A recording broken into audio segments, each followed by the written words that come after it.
and welcome to Spotlight. And now we are joined by one of the giants in television, a true master of his craft. He is Colin Baker. Hello, Colin. Giant in television. Are you saying I'm overweight? Because I am. I am suggesting you are a giant in television. You are one of the top British stars, right? You are. Oh, thank you. I would challenge that, but nothing worse than false modesty, is there? All of your five predecessors on the show that defines us all, Doctor Who, have got autobiographies out or biographies out.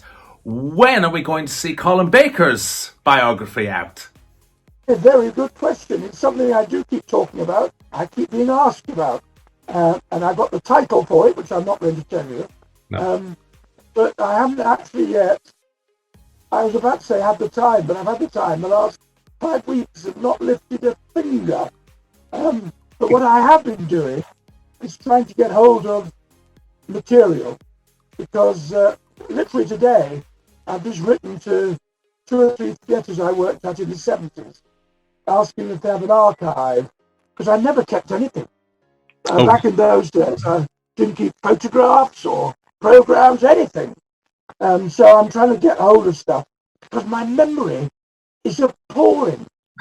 If I didn't have my wife here to tell me what I did in the 80s and the 90s, I wouldn't remember. Thank God I've got diaries, but all they tell me is where I was and what program I was making.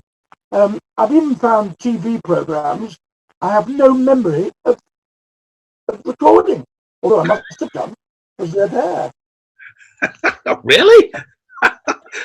I found out one this week. It was called The Man Outside. The Man Outside with Rupert Baker. It was in the 70s. I've looked it up online, and all it says is it was made. But it's not available anymore. It's all been deleted. And I was in an episode of that. I can't remember it. In War and Peace, for example, you were working with Anthony Hopkins. He used to come round to my flat, and we socialised and went to had the odd drink together. And he's a fascinating man, a brilliant mimic.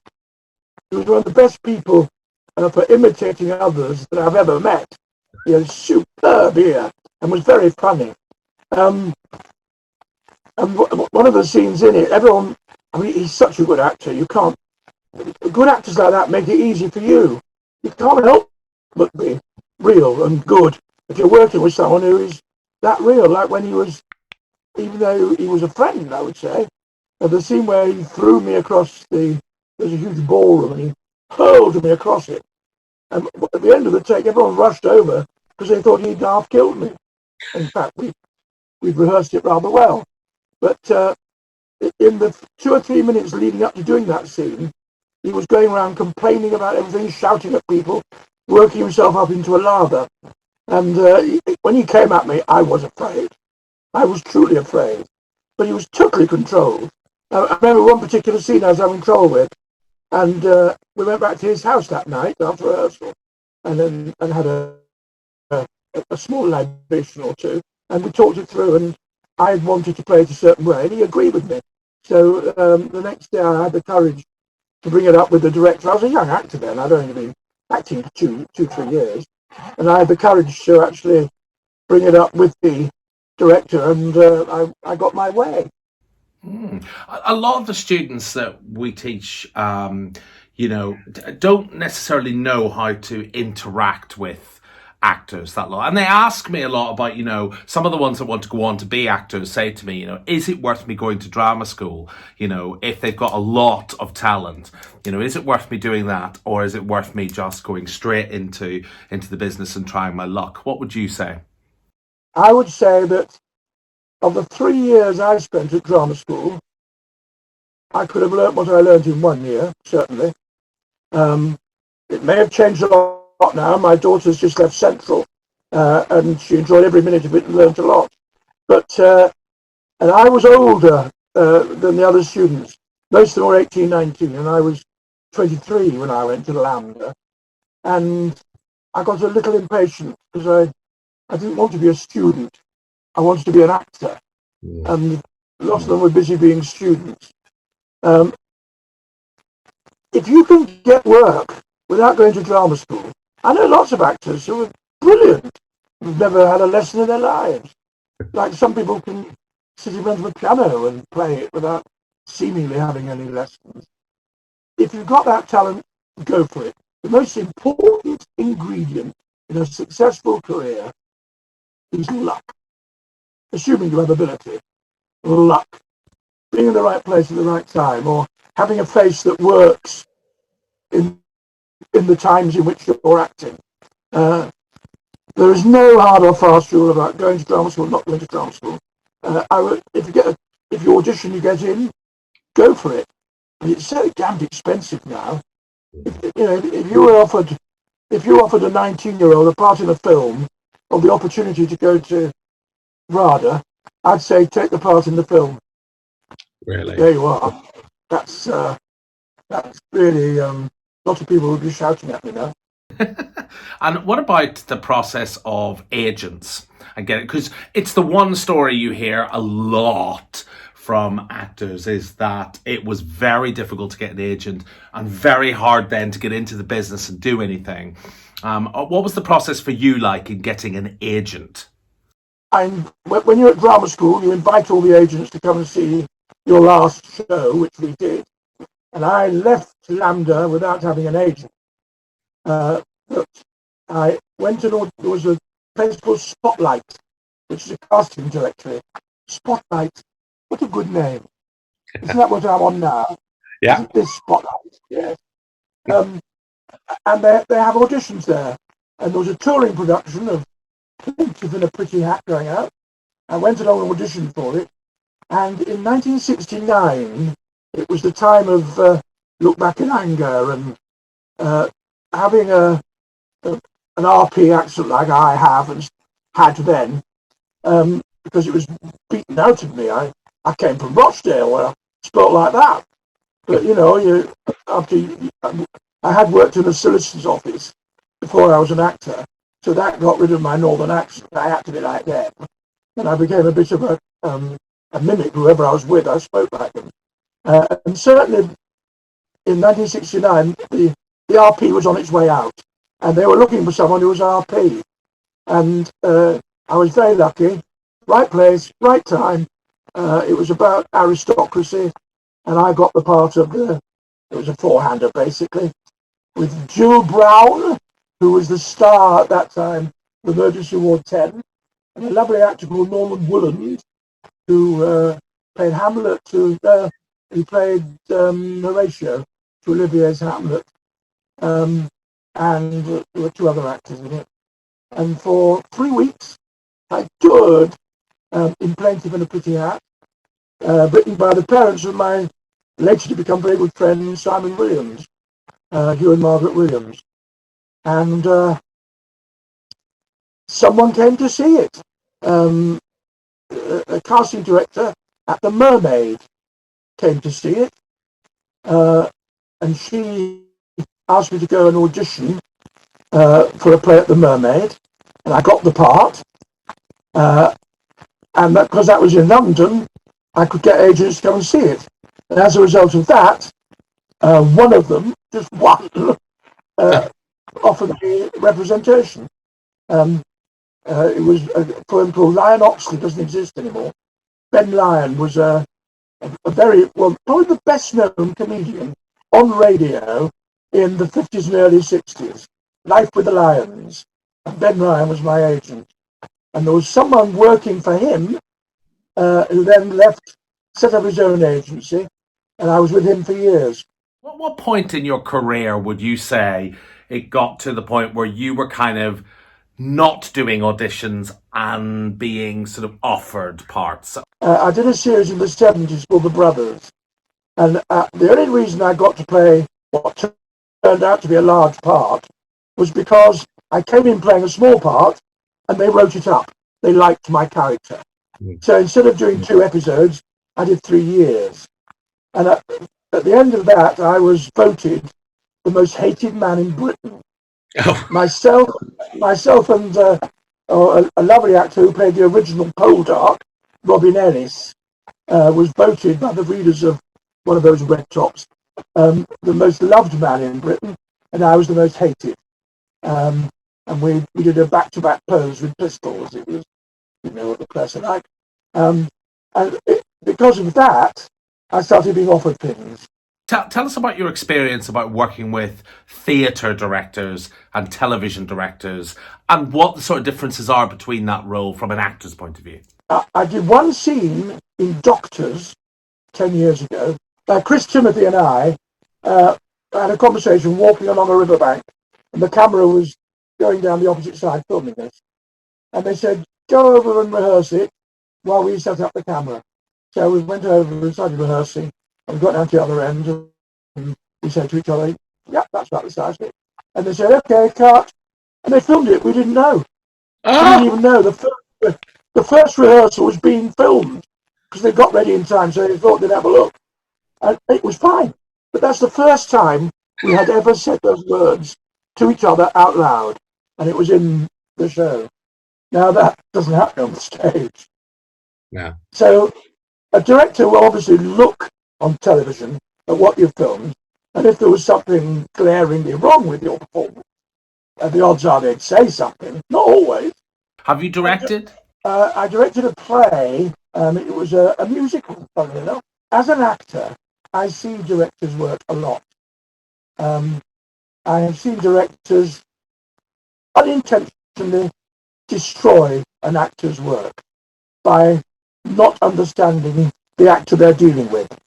Some actors need to be challenged. They need to be challenged quite strongly. They need to be told they're rubbish. Sometimes that's awful.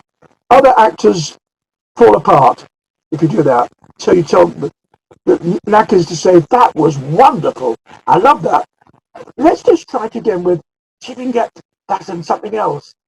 And the actor isn't going, oh, I'm awful. They're going, oh, right, okay. Was it a bit strange for you being directed by Peter Davison in the 5-ish Doctors? Peter had an impossible job, really.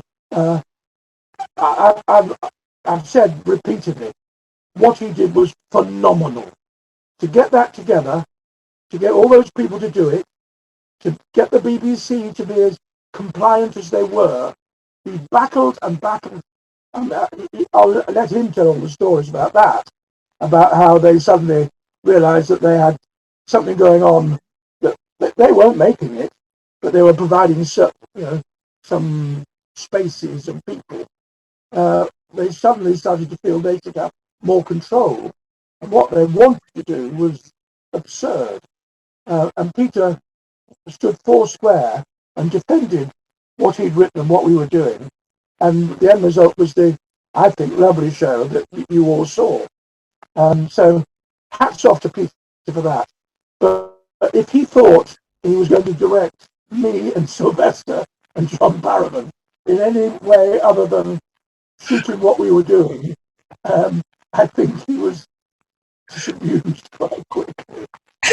We all know each other too well. We're not frightened of each other, but I knew that every shot we were in, Sylvester was going to do some comedy business and pull focus, and so did Peter.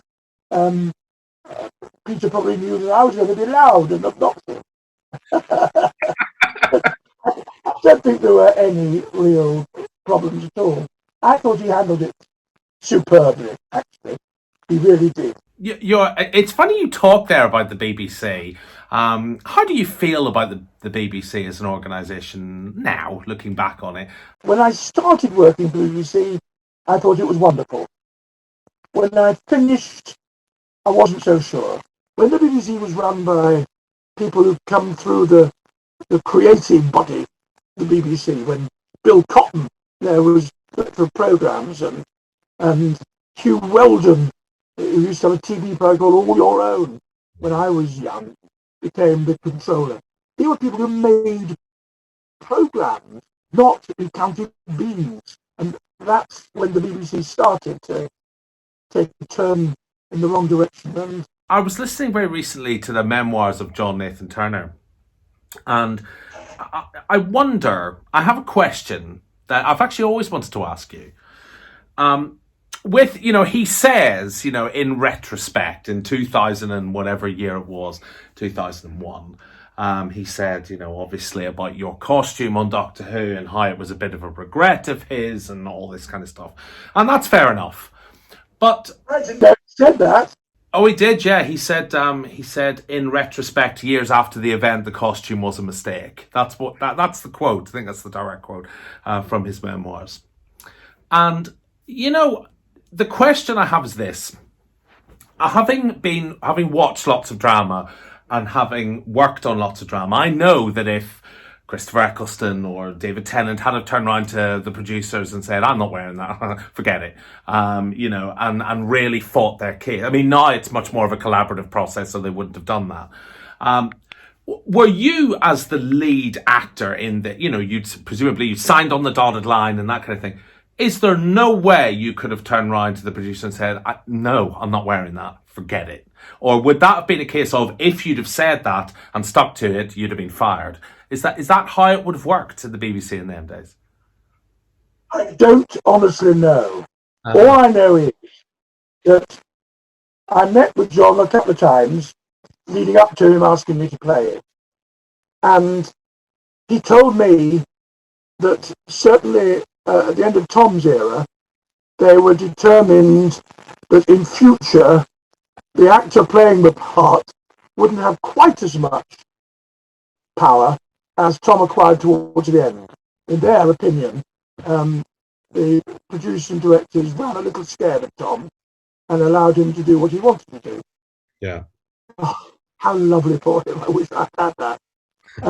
I, by nature, am not someone who thinks that I know better than other professionals doing their job. And for me, John Nathan Turner was the producer of Doctor Who, had been for many years, it's a very successful programme, and even though I didn't care for the costume, I mean, I'm on record as having said what I wanted was all black. And he said, "You can't have that, that's what the master's got." I said, "But surely he likes to disappear into the background now and then, and to make a hasty exit." And I also said, "Does he have to have a costume? Why can't the Doctor have clothes? Just wear something." That's budget. If you've got to get new costumes for the Doctor each week, then it adds to the budget. Getting one thing, which is very identifiable, and keeping it for 2 years, that saves money. But I can't think of any. I suppose Superman wears the same thing, but possibly for the same reason. So I realised that was a battle that I wasn't going to win. John and I got on really well. There are still times, years after his demise, when I think, "Oh, I must tell John that I can't." We used to giggle a lot. I just loved him. Well, he gave me the best job on telly, so what's not to love? And he was funny, he was kind. He had a tough time. The fans, the time I was doing it, some of the fans thought they owned the programme and were horrible about it. Yeah, and a lot of fans if you think media is powerful now, it was still, back then, there were lots of magazines and publications where one or two people who are still around were poisonous about John. And John kept that programme going. From Tom onwards, it would have died had John not been in there fighting for it in the BBC, because nobody else was. So when can we expect your autobiography then? So give me a couple of years. I better get on with it. I might not be here that long. Colin Baker, thank you so much for being on Spotlight. A great pleasure. Nice to see you again.